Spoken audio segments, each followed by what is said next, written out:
Hi, and welcome back to Turf Talk Local Player Edition at DeRosa alongside Scott Shapiro. Scott, home track advantage for you. You have to like the Breeders' Cups in your backyard. Yeah, it's great to be here. Santa Anita Park. Come here 2-3 times a week every week. It's good to have people like yourself out here. And of course, the best horses in the world. Yeah, absolutely. Well, it's great to be here. Breeders' Cup Friday and Saturday. The week kicks off, though, today, Thursday.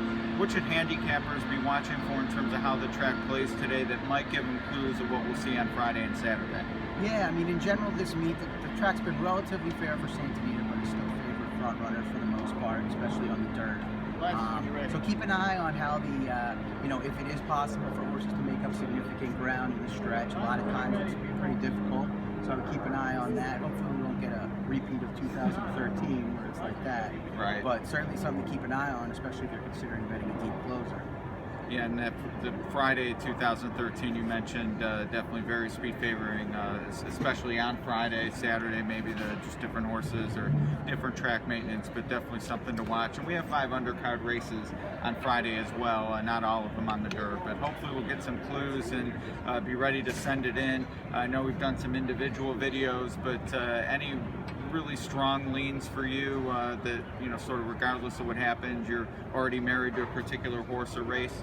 Yeah, tomorrow I'm really going to be all in on Beholder and the Distaff. I respect Songbird immensely.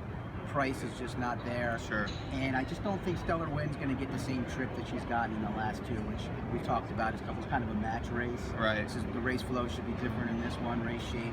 And I think Beholder drawing back outside and not being on the lead is ready to put forth one of the monster effort. Yeah, it's a totally different race. I mean, Beholder and Stellar Wind, those basically were match races. They were facing 3-4 other well overmatched horses. And now Beholder, one thing I've been thinking of this race dynamics with the Distaff, I keep thinking back to was at Kentucky Oaks. Back then people were like, oh, she can't get a mile and an eighth, it's this full field, she's going to be, run into the ground.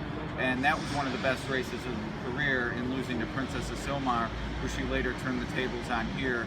But to me, I just think of that race and how much she benefited from that full field of competition. Absolutely, absolutely. She's been kind of forced onto the lead in smaller field races. I don't think that's ideal. And in many of them, when I watched the races, to an extent, I thought she may have regressed from her 4- or 5-year-old, maybe her 5-year-old campaign. But looking back at them, I think she ran a lot, eyeballs out, if you will. And I think that, I just think Mandel's going to have it ready for a big one. We could see a real amazing stretch run there between the undefeated Songbird and Beholder. Yeah, absolutely. Stellar Win right there, maybe Forever Unbridled closing. I expect a great race. Having said all that about Beholder, I did pick Songbird on top and saw my Indians lose the World Series last night. Definitely wanted that more, but seeing Songbird win, I'm a legitimate fan. I loved what she did in the East Coast this year, shipping, she had exhausted her competition here. I'd like to see it continue. She's definitely going to have to earn it. Absolutely, and it's kind of cool. We were talking about it yesterday as well. That who's the fan favorite? It's the two female darlings out here in Southern California. Songbird hasn't lost out here. She's been on the East Coast for a little while, so you kind of forget that she's from here. Beholder, it's just won so many races out here that it should be awesome. I'm really looking forward to this.